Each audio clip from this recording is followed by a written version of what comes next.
మత్తయి సువార్త 15వ అధ్యాయము 32వ వచనంలో ఈ విధంగా కనబడుతూ ఉంది. అంతటా యేసు తన శిష్యులను పిలిచి, ఈ జనులు నేటికి 3 దినముల నుండి నా యొద్ద ఉన్నారు. వారికి తిననేమియో లేదు గనుక వారి మీద కనికరపడుచున్నాను.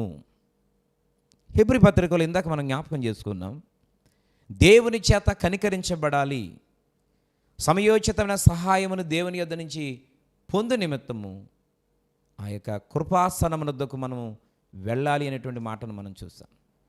అయితే దేవుడు ఎవరిని కనికరిస్తాడు, దేవుని చేత ఎవరు కనికరించబడతారు అని ఆలోచన చేస్తే, ఇక్కడ యేసుక్రీస్తు ప్రభువారు కొండ మీద ప్రసంగం చేస్తూ ఉన్నప్పుడు ఆ చుట్టుపక్కల ఉన్నటువంటి జనము యేసు ప్రభు యొక్క వాక్యం వినడానికి, ఆయనను చూడడానికి, ఆయన కార్యాలను అనుభవించడానికి, అద్భుతాలను చూడడానికి దేవుని యొక్క సన్నిధికి నడిపించబడినటువంటి ప్రజలు 3 దినాలు 3 రాత్రులు 3 పగళ్ళు ఆ కొండ మీదనే యేసు ప్రభుతో ఉండిపోయారు.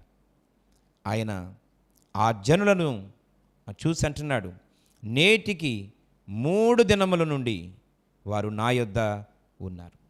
ఈరోజు వారి విషయంలో నేను కనికరపడుతున్నాను, వారి విషయంలో నేను జాలిపడుతున్నాను, వారి అవసరత ఏంటో నేను గుర్తించాను, వారికి ఇప్పుడు ప్రస్తుతం ఏం కావాలో నాకు తెలుసు, నేను వెంటనే వారికి ఆహారాన్ని సిద్ధపరచాలనుకుంటున్నాను. ఎందుకనంటే వారు నాతోనే ఉన్నారు. ఈరోజు దేవుని చేత నీవు కనికరించబడాలి అంటే దేవునితో ఉండే అనుభవం నీకు ఉండాలి, దేవుని యొక్క పాదాల దగ్గర గడిపే అనుభవం నీకు ఉండాలి, ఆయన సన్నిధితో సహవాసం చేసే అనుభవం నీకు ఉండాలి. ప్రభు అంటున్నాడు, నేటికి 3 దినములు వారు కొండ మీదే ఉన్నారు, నా దగ్గరే ఉన్నారు. ఈరోజు నువ్వు యేసుతో ఉంటున్నావా, లోకంతో ఉంటున్నావా? నీ సహవాసం దేవునితోనూ, దేవుని పిల్లలతోనూ, దేవుని వాక్యముతోనూ ఉంటుందా? ఈరోజు భయంకరమైనటువంటి చెడు అలవాట్లు కలిగిన వారితో, భయంకరమైన మలినముతో నిండిపోయిన లోకముతో, పాపముతో, లోక సంబంధమైన వాటితో ఈరోజు సహవాసం కలిగి ఉన్నావా? దేవుడు నిన్ను కనికరించాలి అని అంటే నువ్వు దేవునితో ఉండాలి. ఆయన చాలా స్పష్టంగా అంటున్నాడు, నేను వారిని కనికరిస్తూ ఉన్నాను, వారి మీద నేను కనికరపడుతూ ఉన్నాను, వారిని కనికరించి వారి అవసరత ఇక్కడే నేను తీర్చాలనుకుంటున్నాను. పిల్లరా, అన్ని వేల మందికి ఆహారాన్ని అరణ్యములో కొండ మీద ఏర్పాటు చేయడం ఎవరి వల్ల సాధ్యం కాదు. అన్ని వేల మందికి ఉన్న పాటున ఎంత పట్టణంలోనైనా ఆహారాన్ని సిద్ధపరచడం సాధ్యం కాదు. కానీ పరిస్థితులు ప్రతికూలంగా ఉన్నా వారు దేవునితో గడిపేవారిగా ఉన్నారు గనుక, దేవుని సన్నిధితో అనుభవించేటువంటి వారిగా వారు ఉన్నారు గనుక, దేవుడు ప్రతికూల పరిస్థితుల్లో కూడా అనుకూలమైనటువంటి వాతావరణాన్ని కలగచేసి వారి యొక్క అవసరతను గుర్తించి వారి ఆకలిని తీర్చి వారిని సంతృప్తి చేసి పంపించారు. ఈరోజు నీ జీవితంలో దేనికి కరువైపోయి ఏ విషయంలో ఇబ్బంది పడుతూ ఉన్నా, నువ్వు దేవునితో, దేవుని సన్నిధితో, దేవుని వాక్యంతో సహవాసం చేసేటువంటి బిడ్డగా నీ ఉండడానికి ఇష్టపడితే దేవుడు నీ మీద కనికరము చూపిస్తాడు, దేవుడు నీ మీద కనికరపడతాడు, దేవుడు నీ మీద కనికరపడతాడు. దేవుడు కనికరపడితే చాలు, ఈరోజు నీ భయంకరమైన దుఃఖం ఇలా తీసి పారేసినట్టుగా పోద్ది. ఈరోజు రోజు రోజుకి అప్పులు పెరిగిపోతూ ఉన్నాయి.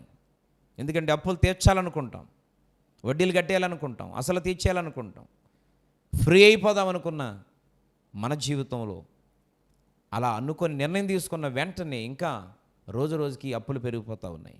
ఆ పెరిగిపోవడం గల కారణం పిల్లల వల్ల కొంత నష్టం, వ్యవసాయం వల్ల కొంత నష్టం, ఇతరులకు సహాయం చేద్దామని అందరినీ నమ్మి సహకరించడం వలన, వాళ్ళు మోసం చేయడం వలన ఆ విధంగా కొంత నష్టం. ఈరోజు మధ్యవర్తిగా ఉండి కొంత నష్టపోతూ ఉన్నాం. ఈరోజు సహాయం చేయాలని కొంత నష్టపోతూ ఉన్నాం. అనేక మంది యొక్క బాధలని భుజాల మీద వేసుకొని కొంత నష్టపోతూ ఉన్నాం. అందరి కోసం ఆలోచించి కొంత నష్టపోతూ ఉన్నాం. ఈరోజు పరిస్థితులు ఫ్రీ అయిపోవాలనుకునే కొద్దీ ఇంకా నీ జీవితంలో భారం అయిపోవడానికి గల కారణం ఏంటంటే దేవుడు నీ మీద కనికరించడం లేదు. కనికరపడడం లేదు.